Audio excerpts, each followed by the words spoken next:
Hi everyone, it is Wednesday, June 10th, and this is our weekly time to give an update on the residences at Equality Park.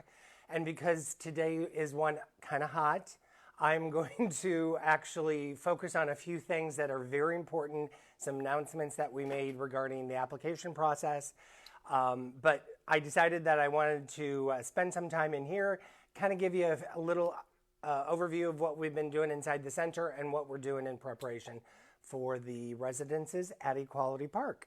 So first, if you are coming onto this campus for whatever reason over the next week or so, you're going to see that we have our driveway and parking spaces kind of tore up.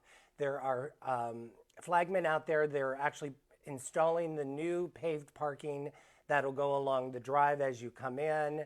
And then they'll also work on the parking, pavement, asphalt all the way around the Schubert building and also into the residences. So do be careful. There are flagmen out there that'll help guide you through all of the construction process. So I guess this is one time that it's paying off that the center is not open to the public. Also would like to give you an update that on June 15th, that is World Elder Abuse Awareness Day. And even though elder abuse and the focus of that should be 365 days of the year, there is a special day to bring special awareness to that. And since we do have a very large active aging group in our community, please report any abuse to 1-800-96-ABUSE. That's 1-800-96-ABUSE. So a couple of other announcements I'd like to make sure people know. If you are in need of going to any of the food distribution or food bank areas, Channel 10 sent out a list and we put that on our Facebook page yesterday, but there are some distribution sites going on today in Miami-Dade and Broward County, Friday, Thursday, Friday, and Saturday of this week. So go to our Facebook page or go to Channel 10's Facebook page and you can download all of the distribution sites because there's a lot of people that are out of work and need some assistance, and there's nothing to be ashamed about that. And if you need the food, please, please, please go receive the food, free food that you can get. Also, just the COVID testing at Holiday Park. Their testing hours have changed, but please, you can go there and get a free COVID testing. I myself went to Holiday Park and got it, and the city of Fort Lauderdale is promoting that, and you can go register yourself. A photo ID is required, and it takes less than 10 minutes to complete the whole process. Also, I want to make sure that you are aware of at 3 o'clock today, the murals at Equality Park. And right behind me is a rendering of the Schubert building with a placeholder of where those murals will actually be placed. But there is a Zoom and Facebook discussion today in collaboration with ArtServe at 3 p.m. So please check out our Facebook page for the Pride Center or ArtServe and go to Zoom, and you can also attend in that way. So again, the application process for professional artists ends June 15th, and your artwork could be placed right here. There's 2,900 square feet of mural space on the exterior of the Schubert building and the residences at Equality Park. So a couple of things I'd like you to see that we're doing while we are closed to the public. So our David Bunnett Cyber Center, we've actually upgraded the computers to all Macs. We will be showing physical distancing when we do open up. That date has not been determined yet, but we're taking measures to ensure the safety of everyone that would be coming into the center in the near future. And so, but we're very excited about the Macs, very high tech, and we're so happy to receive this grant from the David Bunnett foundation for our cyber center. I think this is the third time that they have upgraded our computers, our laptops that we provide free to the community. Also, just want to remind you of some of the renderings provided to us from Sao Design, their design group. Very nice that they did the renderings of what the new 3,000-foot community space will look like in the residences. That's going to be located on the first floor. And we'll have indoor-outdoor space where we can hold events and move all of our active aging programming to. So when you come back here, you're going to see a lot of work that we have done on the interior of the Schubert building. So here's what I want us to all focus on today, and that's why I'm inside, is to announce, we sent out the dedicated e-blast, we've put out on social media, we're sending out to everyone that we possibly know, all the gatekeepers that have access to individuals that would qualify for being a resident here at the residences at Equality Park. So that application process opens up on June 15th, on this coming Monday. The applications will be available from CAR4's website, car4.org.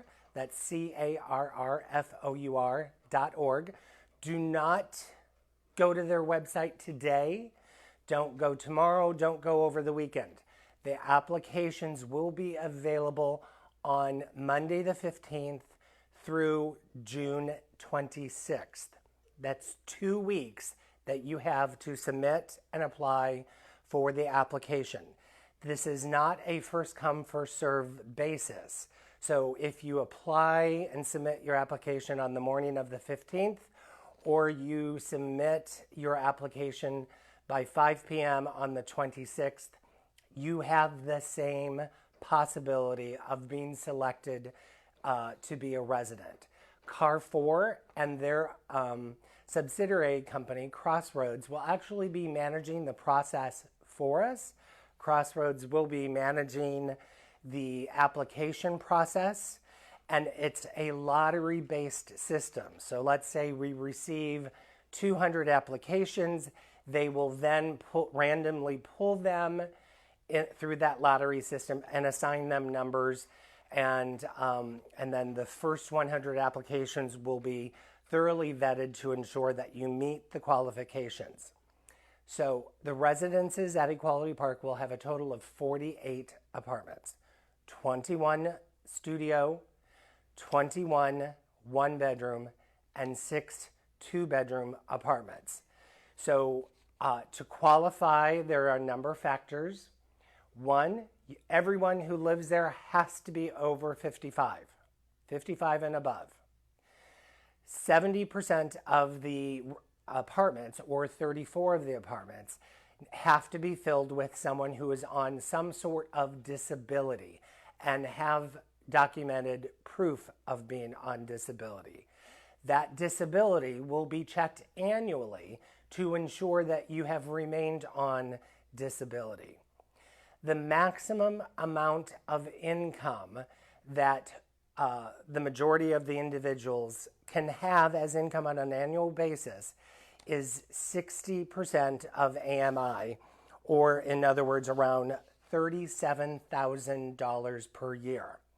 Now, let's say you got $1 million in the bank and you're living off of the interest of it. You're not going to qualify because they take a total look at your assets, your income, everything you have available to you, because this is affordable housing. There will also be 5 apartments that will be set aside to those individuals who meet the 33% maximum income. So that would be around $17,000 to $19,000 roughly. So if there's one person living in the apartment, the maximum income is $37,440.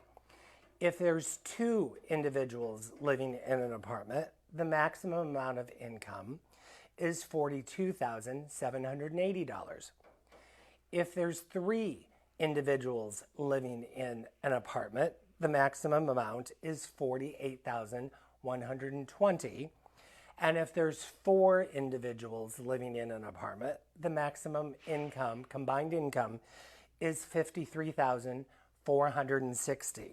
So those are some of the new numbers that you've not heard me say before. So if there's 1 person, it's 37,000, 2 individuals, 42,000, 3 individuals, 48,000, and 4 individuals, $53,000.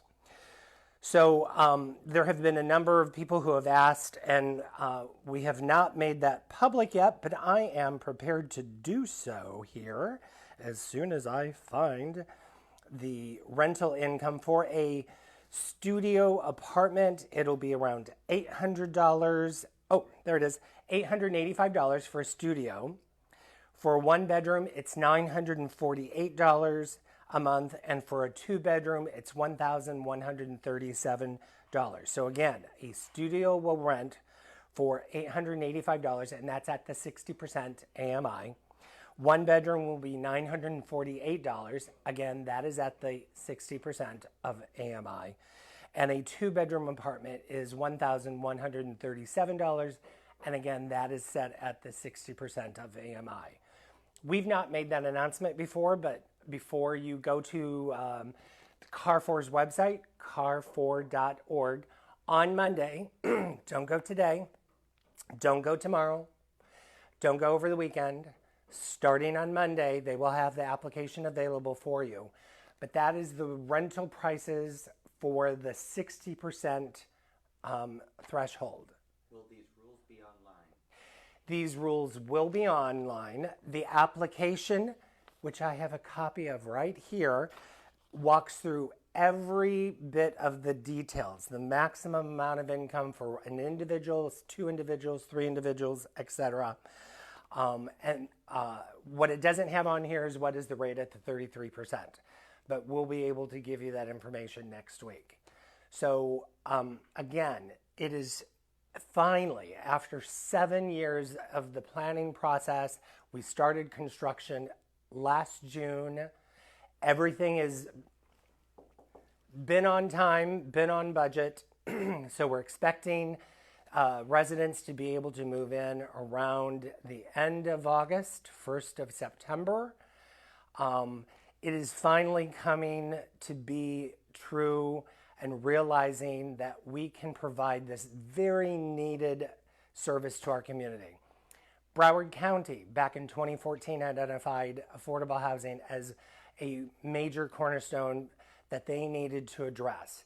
And at that time, there were identified 70,000 units needed, and that would continue to grow each year. Our community is 48 apartments. That is a drop in the bucket, but it's a beginning, it is a start, and it is something that we are very proud of to have partnered with Car4, who is a nonprofit organization. And if it wasn't for Car4 and their relationship with Enterprise Community Partners, and Enterprise Community Partners is also a nonprofit organization. They are the ones that physically sell those tax credits that we were awarded to build this. It's a $15 million project through Florida Housing. Florida Housing has a bunch of set rules and regulations that have to be met. And so back in 2016, when the tax credits were awarded to us and the tax credit market kind of tumbled and was put on hold, it was because Car4 is a nonprofit, the Pride Center is a nonprofit, and Enterprise Community Partners, who sold those tax credits, is nonprofit. They actually sold the tax credits at a higher rate because their mission is to ensure that affordable housing communities are built. Car4's mission is to provide housing to low-income, homeless, and affordable housing. And then the Pride Center, in our 7-year process, identified senior affordable housing as one of our top 3 projects that we were going to work on through our master plan. That was all community-driven. There were 65 individuals, elected officials, donors, business leaders, community leaders that all came together in a 1-day planning process. And so affordable housing was identified as one of those top 3 projects. So we are very pleased of the work that is going on. You can hear some banging going on right now. And we are very happy and thrilled to be working with Carrefour, to be working with Sao Design, because they have been involved throughout the entire process of helping select the colors of the interiors. This is a $15 million asset that's now going to be part of the Equality Park campus. And we wanted to make sure that it stayed true to our vision and our style guide and met the needs of our particular community. So again, very exciting times. It seems like the year has flown by at some points for us to get here. Other days it seems like, oh my God, it has drug on forever. Will it ever end? But the day has finally come. We've worked with the city of Wilton Manors on making this happen. They helped contribute $50,000 from their affordable housing fund. The Broward County contributed $450,000 from their affordable housing fund, and everyone coming together made this happen. So I'm currently in the lobby of the Schubert building. This was our old entrance. This is all going to be knocked down. It's going to have a new wall, flat doors leading into the new entrance, the new vestibule. It really is fun to see the excitement, the construction, everything going on here at the center. While our staff have not been working physically in the building, our staff have been working very hard remotely, still connecting people in our community to services and programs throughout the South Florida. Call any of our staff, 954-463-9005. There's a message center and you can connect to any of our staff. Go to our community calendar and you can see where all of the groups, we have 60 groups and organizations that utilize our meeting room space on a daily, weekly, or monthly basis. But during this pandemic, many of them have had to go virtual. So go to our community calendar and you can still click on each of the groups to see who's providing virtual programming and virtual meetings currently. So a date has not been set yet for us to open, but we have been doing our due diligence, looking at best practices from other organizations, and we've ordered our PPE, our personal protective equipment for our staff, for community members. We're getting all of our signage ready, so when we do open up, we'll be ready to provide that safe, welcoming space. So, if some of you have tuned in and watched me in the past, there have been a few moments where I have just kind of blubbered through our mission statement. So, I took the liberty of writing it up on our wall, so I could not forget. We provide a welcoming, safe space, an inclusive home, a real home that celebrates, nurtures, and empowers the LGBTQ communities and our friends and neighbors in South Florida. So again, the application process opens up on Monday, June 15th, and closes out at 5 p.m. on Friday, June 26th. You can provide or submit your application anytime during that time frame. And to get that application, you're going to go to carrefour.org, carrfour.org. Don't go today, don't go tomorrow, only go on Monday. Starting Monday, it will be made available to you. If you have any questions, feel free to type in a comment on Facebook, email me at arbu@pridecenterflorida.org. That's arbu@pridecenterflorida, all spelled out, .org. So, and thank you again for joining us. I hope you've enjoyed seeing some of the things that are going on, but most importantly, I want you to walk away knowing that the application process is finally here. It's starting on Monday, and then we look forward to having and welcoming our first residents later this summer. Thank you so much for joining me, and I hope you have a great week. Stay safe.